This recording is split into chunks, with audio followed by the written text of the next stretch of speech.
3. 갑 회사가 정관이나 이사회의 결의로 신주인수권의 양도에 관한 사항을 결정하지 아니하면 갑 회사가 신주인수권의 양도를 승낙한 경우에도 회사에 대하여 효력이 없다. 네, 3번은 이 신주인수권의 양도에 관한 내용을 묻는 질문입니다. 앞에서 설명드렸다시피 신주 발행 시에 기존 주주가 입을 수 있는 주식의 경제적 가치의 희석화 현상으로부터 기존 주주를 보호할 수 있는 게 바로 이 신주인수권이라고 했는데요. 이 신주인수권을 이 주주 입장에서는 이 행사해서 새로운 주식을 받는 방법도 있지만 자기가 자금력이 없거나 또 그것을 인수하기를 원하지 아니하는 경우에는 그러면 이제 그대로 앉아서 주식 가치 희석화라는 손실을 입어야 되느냐라는 문제가 생길 수 있습니다. 그래서 상법에서는 이 주주가 가지는 이 우선적인 신주 인수권을 주주 본인이 원하는 경우에는 이 양도할 수 있는 방안을 마련을 하고 있습니다.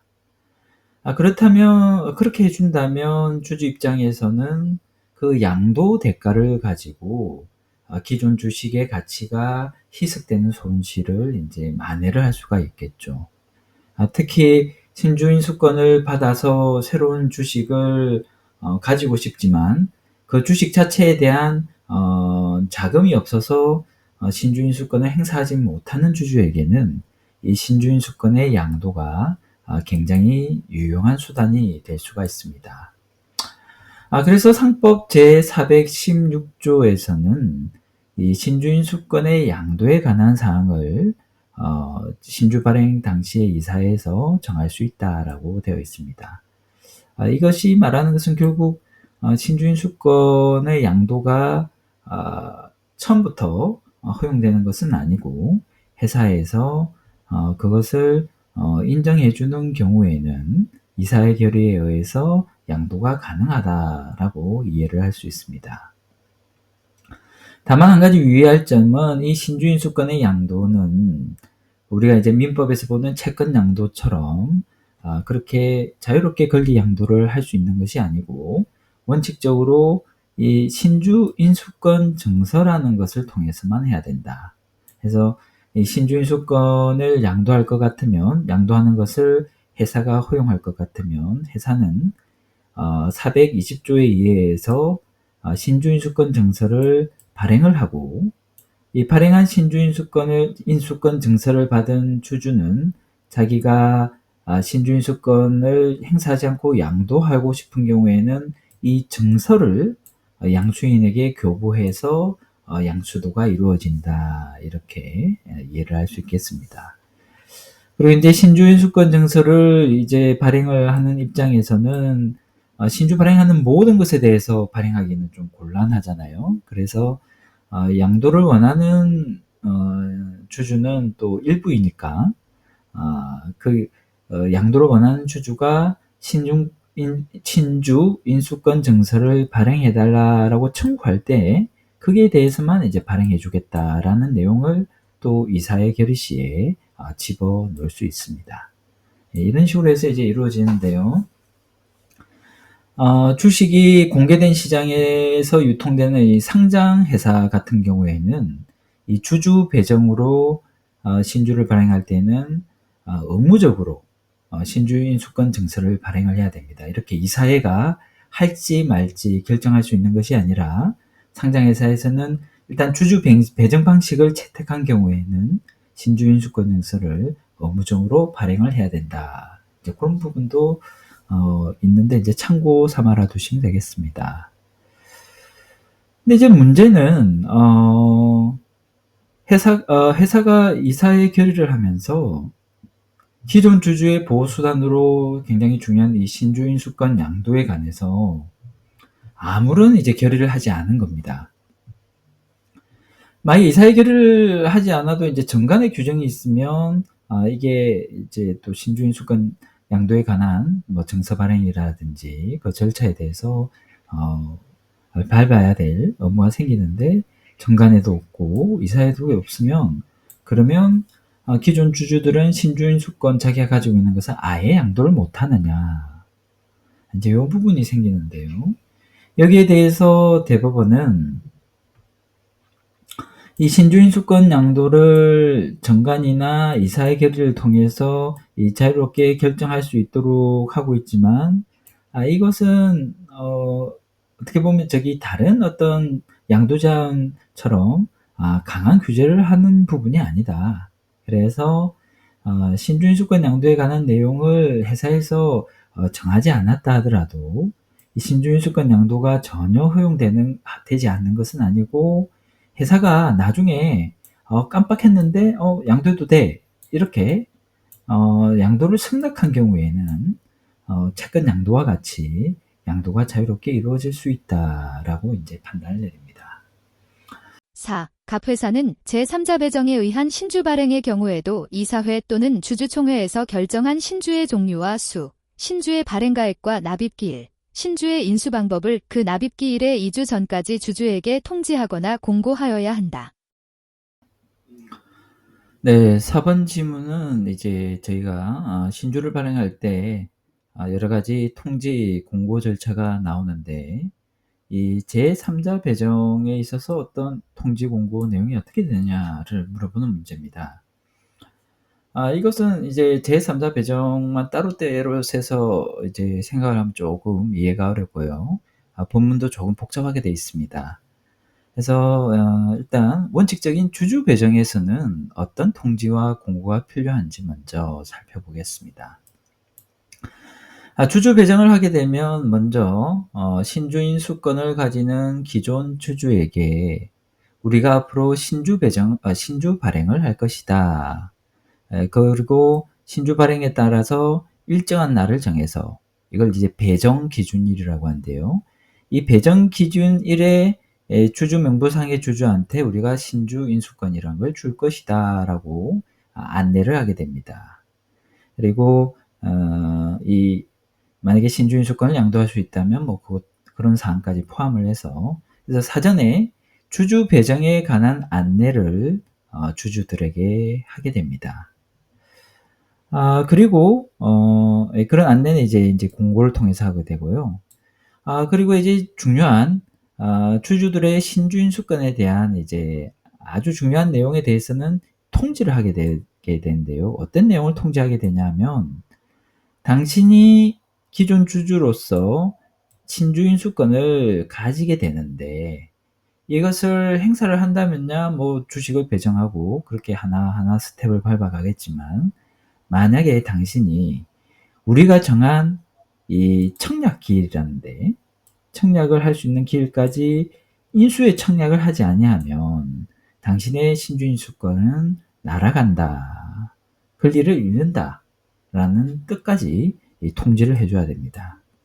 다시 한번 정리를 하면, 주주 배정을 하기로 이사회에서 결의를 하면, 첫째로는 이렇게 주주 배정에 의해서 신주 발행한다는 것을 이렇게 사방에 알리는 공고를 해야 되고요. 그리고 주주들, 이해관계가 가장 크게 걸려있는 주주들에게는 당신들이 인수권을 가지고 있는데 그것을 청약기일까지 행사를 하지 아니하면 당신이 가지고 있는 신주인수권은 소멸을 하고, 거기에 대해서 이제 어떻게 처분할지는 다음 질문에서 또 한번 5번 질문에서 한번 살펴보겠습니다. 그래서 일단 주주들에게는 안내와 통지를 하라. 주주 배정에 대한. 그러면 이제 이 질문에서 물어보는 제3자 배정의 경우에는 어떻게 하느냐. 제3자 같은 경우에는 사실 외부에 있는 제3자로서 그동안 회사와 전혀 컨택이 안 된 사람이잖아요. 그러니까 이 사람한테 할 게 있나 이렇게 생각이 들 수가 있습니다. 특히 이 제3자 배정하고 주주하고는 상관이 없잖아라는 생각을 할 수가 있어서 빠뜨리기 쉬운 내용이 뭐냐고 하면, 이 제3자 배정의 경우에도 이 제3자 배정, 주주 외의자에게 신주를 배정하는 이 제3자 배정의 경우에도 주주한테 통지하거나 공고할 내용이 있다는 겁니다. 통지 또는 공고를 하면 되는데 뭘 해야 되냐면, 이 416조 1호부터 4호. 그게 이제 지문에 나와 있는 겁니다. 제3자 배정에 의해서 발행하기로 한 신주의 종류와 수, 발행가액, 납입기일, 신주의 인수 방법. 어차피 제3자 배정이라서 주주에게 배정할 신주가 아닌데도 불구하고 제3자한테 이렇게 배정을 할 거다라고 이제 주주에게 통지를 하거나 공고해라는 것인데요.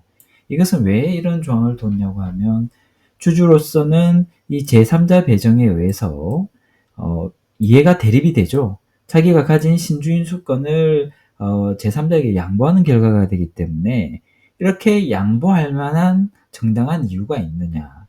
그 정당한 이유에 대해서는 이제 상법의 다른 조항에서 제3자 배정의 예외적 요건을 정하고 있는데요. 이제 그런 것을 살펴서 제3자에게 줄 만한 이유가 있었는데 이렇게 진행하는 거라면 주주로서는 가만히 있는 거고, 살펴보니까 제3자 배정을 할 이유가 없는데 하는 거네라고 판단이 들면 이 주주가 신주 발행 유지 청구권이라든지 뭐 발행 무효소 이런 것을 통해서 이 제3자 배정을 막을 수가 있는 겁니다. 그래서 이 제3자 배정의 경우에도 주주에 대한 통지 공고 절차가 필요하다. 왜냐하면 일을 할 수 있는 기회를 제공하기 위해서 이제 이렇게 이해를 하시면 되겠습니다. 5. 갑회사가 주주 배정 방식으로 신주를 발행한 경우에 주주가 인수하지 아니하여 실권된 부분을 제3자에게 처분하는 경우 주주가 인수한 부분과 별도로 취급하여 발행 조건을 변경할 수 있다. 네, 다섯 번째 지문은 실권주회를 어떻게 처분하는지를 물어보는 질문입니다. 실권주란 것은 앞에서 말씀드린 주주가 신주인 수권을 포기했을 때 그 포기한 부분의 신주를 실권주라고 합니다. 신주인 수권 증서에서 그 부분에 대한 권리를 타인에게 양도하는 경우도 있겠지만 그게 아니라면 이 실권주는 그냥 사라질 수 있는 그런 신주 부분이 될 텐데요. 이 부분에 대해서는 회사가 어떻게 처리해야 되는지에 대해 상법은 따로 규정을 하고 있지 않습니다. 자본시장법, 즉 상장회사의 재무구조에 대해서 적용되는 자본시장법에서는 이 실권 부분은 반드시 발행을 철회하라라고 되어 있습니다. 즉 원래 주식 신주를 100주를 발행하려고 했는데 10주를 가진 사람, 10% 지분을 가진 사람이 뭐 이것을 신주식을 타인에게 양도하지도 않고 청약도 하지 않으면 이 10주에 대한 것은 실권이 돼서 없어지고, 그래서 이제 결국 회사에서는 90주만 발행을 하라라는 것이 자본시장법의 규정입니다. 하지만 상법에는 그런 규정이 없고 결국 회사가 자유롭게 이제 처분을 할 수 있는, 그래서 발행 취소해서 90주만 발행하겠다 할 수도 있는 거고요. 그 10주를 이 10주를 회사가 적당하다고 생각하는 사람에게 팔 수도 있습니다.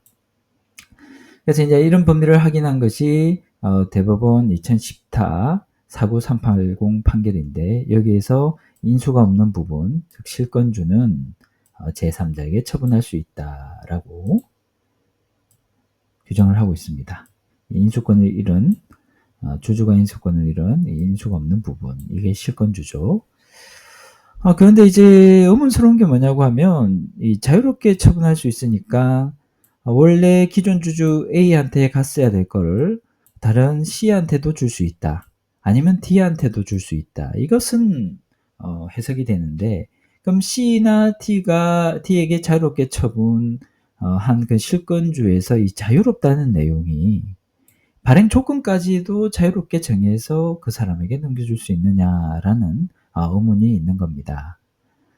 그래서 자유롭게 처분할 수 있으니까 원래는 발행 조건이 주당 100원짜리였는데 이 C나 D에게는 뭐 50원으로 한다든지, 아니면은 이게 가치가 좋은 주식이니까 C나 D한테는 제 돈을 받고 200원에 신주를 인수하도록 하자는지, 이런 것을 이제 이사회가 결정할 수 있느냐라는 문제가 생겼습니다. 여기에 대해서 대법원은 이 자유롭다는 의미는 처분의 상대방을 주로 이야기하는 것이지 이 발행 조건까지는 이야기하는 것이 아니다. 그래서 단일한 기회에 발행되는 이 발행 조건은 동일하여야 한다. 여기 보면 이제 전환사채라는 말이 나와 있죠. 이 전환사채는 이 특수한 사채로서 주식에 준하는 성격을 가지고 있기 때문에 이 전환사채 이에 대한 판단을 할 때는 이 신주 발행과 거의 동일한 선상에서 이제 법리를 파악해도 상관이 없습니다. 그래서 단일한 기회에 발행되는 어떤 신주의 발행 조건은 그건 동일해야 되기 때문에 설사 실권된 부분이 생긴다 하더라도 이것을 별도로 취급해서 발행하는 것은 허용되지 않는다라는 것이 대부분의 태도입니다. 그래서 발행 조건을 변경할 수 있다. 이건 이제 틀린 이야기가 되겠죠. 액면 주식을 발행한 회사의 주식 배당에 관한 설명으로 옳은 것은 1. 일부 주주에 대하여만 주식 배당을 하고 나머지 주주에 대해서는 금전 배당을 하는 것은 주주평등의 원칙에 반하지 않는다. 이 회사는 보유하고 있는 자기 주식으로 주식 배당을 할 수 있다. 3. 종류 주식을 발행한 회사가 주식 배당을 하는 경우 각각 그와 같은 종류의 주식으로 할 수 있다. 4의 주식 배당은 이사회 결의에 의하고 주식 배당을 받는 주주는 이사회가 종결한 때 주주가 된다. 5. 주식 배당은 배당 가능 이익이 없어도 할 수 있다.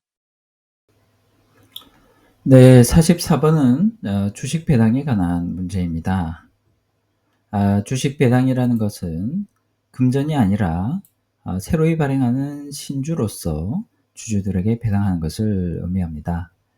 1번을 보면 일부 주주한테는 주식 배당, 또 나머지 주주에서는 금전 배당을 한다. 이것이 주주평등 원칙에 반하는 것인지 반하지 않는 것인지 의문이 있을 수 있는데요. 주주들에게 각기 다른 취급을 하는 것은 이제 두 가지 경우죠.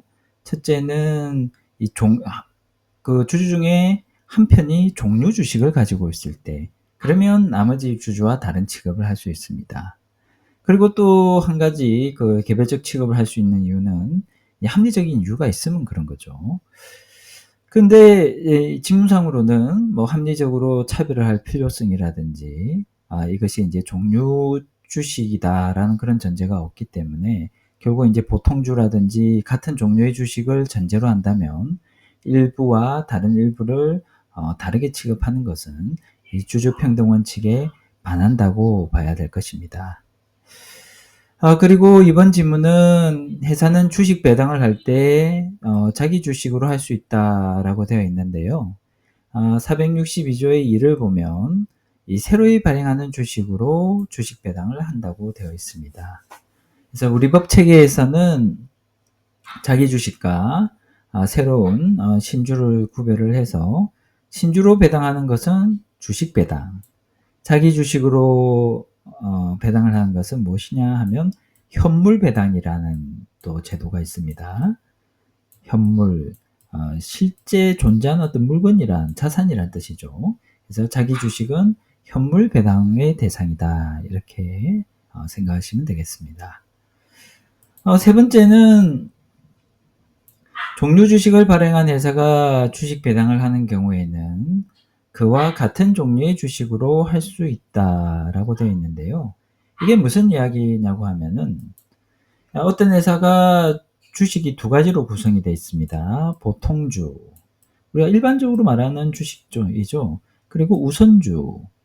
우선주는 다른 주주에 비해서 배당이 우선적으로 보장이 됩니다.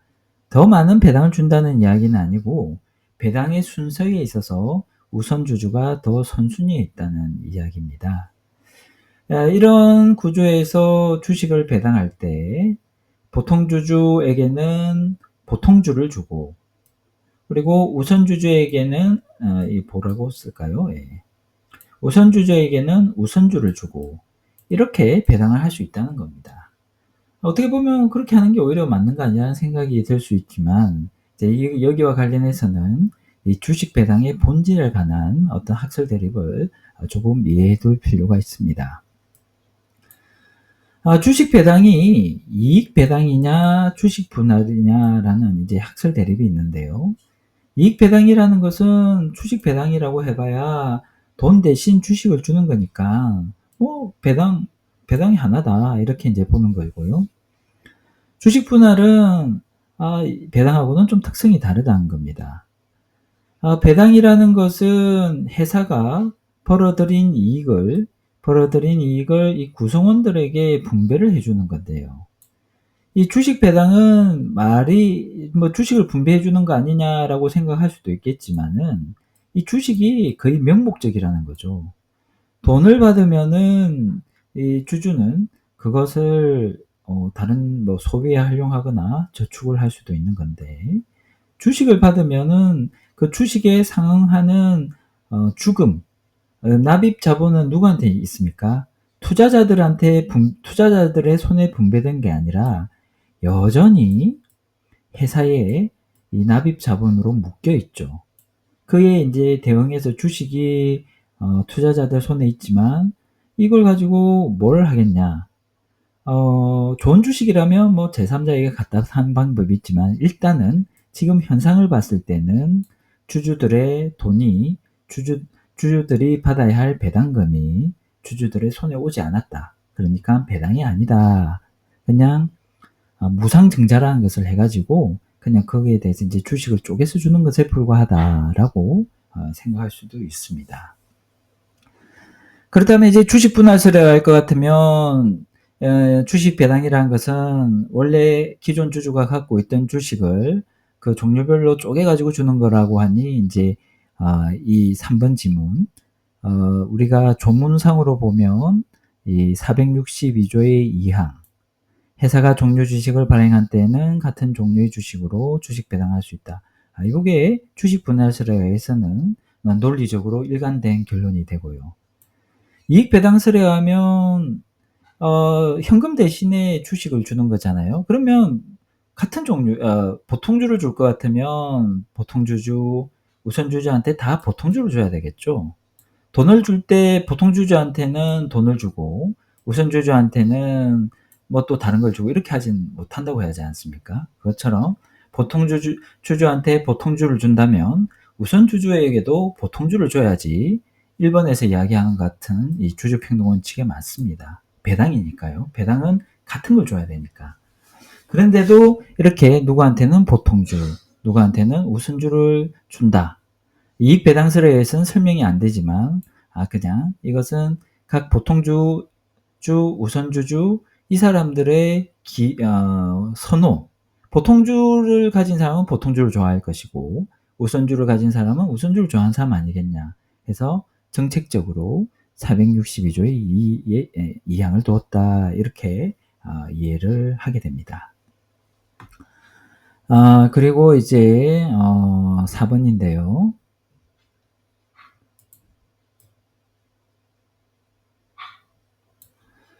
주식 배당은 이사의 결의에 의하고 이사회가 종결한 대주주가 된다라고 했는데, 주식 배당은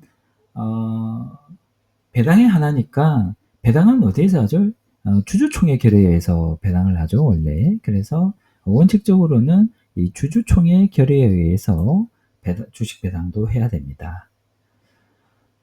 그리고 이제 좀 특이할 만한 것이 이제 후단 부분인데, 이 이사회는 아니겠죠. 이제 주주총회가 되는데, 이 주주총회가 종결한 때 주식 배당을 받은 주주는 주주가 된다. 이 내용이 462조의 이 사항에 나와 있습니다. 근데 이게 왜 이런 조항이 들어갔는가 처음에 조금 할 수가 있는데요. 우리가 주주총회를 오전 9시에 시작해서 오후 6시까지 하루 종일, 거의 하루 종일 일과 시간 동안 했다라고 했을 때 여러 가지 안건이 있겠죠. 이 여러 가지 안건 중에서 주식 배당 안건이 결정이 되는 시점이 가령 이 시점이라고 했을 때, 그러면 다른 말 없으면 주식 배당을 받는 순간 주주가 되겠죠. 그래서 주식 배당은 통상의 신주 발행 절차를 밟는 게 아니기 때문에 주식이라는 것을 발행하는 의사결정이 있었고, 그것이 있는 순간 주주로서의 권리 의무 관계, 사원권은 발생을 하는 것이라서 이 주주총회 중간 중에 배당으로 받은 주식에 대한 주주가 되어버립니다. 그러면은 원래는 한 주를 들고 있던 주주였는데 이 주식 배당에 의해서 한 주가 더 생겼다. 그러면 이 한 주에 대해서도 이번 총회에서 이 배당 결정을 해야 되느냐? 가령 이제 A라는 주주에 대해서 주식 배당 한 주 주고 돈을 1원 줬는데 이 사람한테 또 한 주가 생겨버렸잖아요. 그렇게 되면 요 1원의 한 주에 비해서 또 주식을 한 개 더 주고 돈 1원을 더 줘야 되느냐, 그런 문제가 발생을 합니다. 그래서 이런 복잡한 문제를 피하기 위해서 상법에서는 이 주식 배당으로 받은 한 주에 대해서는 총회가 끝날 때까지는 주주의 지위가 성립하지 않는다. 그러면 이제 추가적인 배당 문제를 고민할 필요가 없겠죠. 그래서 종결할 때까지는 주주가 아니다. 종결하는 순간부터 주주니까 거기에 대해서 또 추가적인 배당은 다음 해 총회 때 기대를 해야 되겠죠. 그리고 5번 주식 배당은 배당 가능 이익이 없어도 할 수 있다. 주식 배당은 어디까지나 배당이기 때문에 배당 가능 이익이 있어야 합니다. 이것은 주식 분할 처리를 하더라도 이 배당 가능 이익이 없이 할 수 있다는 건 또 아니거든요. 그래서 이게 학설 대립과 관계없이 배당, 왜냐하면 462조에 의해서는 분명히 이익을 가지고 배당을 해라고 했기 때문에 배당 가능 이익 없이는 주식 배당을 할 수가 없습니다. 비상장 주식회사의 사채 발행과 관련한 설명으로 옳지 않은 것은 다툼이 있는 경우 판례에 의함. 1. 대이사회는 정관의 정함에 따라 사채의 금액 및 종류를 정하여 1년을 한도로 대표이사에게 사채 발행을 위임할 수 있다. 2. 회사는 사채를 발행하는 경우에 사채관리회사를 정하여 변제의 수령, 채권의 보전, 그 밖에 사채의 관리를 위탁할 수 있다. 3. 사채 발행에 하자가 있는 경우에는 민사소송법상 무효 확인의 소를 통해 다투어야 한다. 네, 45번 문제는 주식회사의 사채 발행에 대한 문제입니다. 이 사채는 신주 발행과 함께 회사가 자금 조달을 하는 주요한 수단 중에 하나죠. 그래서 사채 발행은 이 기동성 있는 자금 조달이어야 한다는 그런 기동성이 많이 강조되는 자금 조달 수단이고요.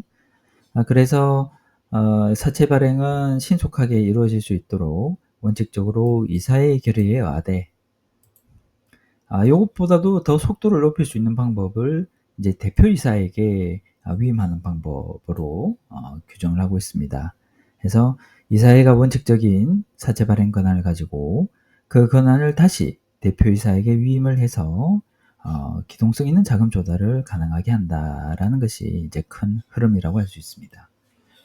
다만 이게 대표이사는 거의 뭐 한 사람 정도가 되겠죠. 그렇게 되면 이 사람이 전행을 할 수도 있는 것이라서 이 권한을 한꺼번에 많이 주면 안 되겠죠. 그래서 제한을 어떻게 하냐면 일단 발행할 수 있는 사채의 금액과 종류, 이 한도를 정합니다. 한도를 정하고 기간적으로도 1년 단위로 해서 1년을 초과하지 않는 범위 내에서 권한 위임을 하게 됩니다. 그러면 1번은 맞는 이야기가 되죠. 2번은 회사가 사채관리회사를 정해서 변제 수령, 채권 보전, 그 밖에 사채관리를 위탁하라 라고 되어 있는데요. 이 내용이 상법 480조의 2에 규정이 되어 있습니다. 근데 이걸 그냥 보면 조금 의아스럽죠. 회사는 돈을 빌린 사람이고 사채권자가 돈을 빌려준 사람인데 회사가 사채관리회사를 정해가지고 변제 수령, 채권 보전, 사채관리를 위탁한다. 지금 여기 뒤에 이 노란 내용은 채권자를 위한 내용이지 않습니까? 근데 왜 채무자인 회사가 사채관리회사를 임명을 해서 자기 반대편에 있는 채권자를 위한 일을 하도록 하느냐라는 의문이 있을 수 있습니다. 이것은 사채라는 것의 어떤 구조 때문에 이렇게 부득이하게 할 수밖에 없는 건데요. 사채라는 것은 증권을 통해서 이 하나의 회사가 여러 투자자로부터 여러 대중 투자자로부터 자금 조달을 받는 일입니다. 그래서 이럴 경우에 한 사람이 불리한 것 같지만 어떤 일이 발생을 했을 때 법적으로 대응하기 위해서는 한 사람은 하나의 조직과 체계를 갖추었기 때문에 굉장히 효율적이고 체계적인 대응이 가능하지만 이렇게 흩어져 있는 사람은 서로 의견을 모을 수도 없고 어떻게 해야 될지도 모르고 쉽게 말해서 이제 오합지졸인 거죠. 그래서 이런 소액 투자자들이 여러 명 모여서 사채에다가 투자할 경우 이 소액 투자자들을 돌봐줄 사람이 필요하게 됩니다. 그 사람을 상법은 사채관리회사라는 제도로서 이 소액 투자자들을 지원해 주도록 하고 있는데요. 문제는 이 사채관리회사를 소액 투자자들에게 선임하라라고 하면은 그 뜻을 모으는데도 거의 몇 개월이 걸리지 않을까요? 그러다 보니 이 사채관리회사를 소액 투자자들에게 선임을 하라 하고 또 이들에게 어떤 보수를 주라고 하는 것은 거의 제도로서 무용한 내용이 될 것입니다. 그래서 상법은 회사가 이 소액 투자자들을 대신해서 사채관리회사를 선임을 하고 사채관리회사는 선임되는 순간부터 자기에게 돈을 주는 이 회사를 신경 쓰지 말고 중립적인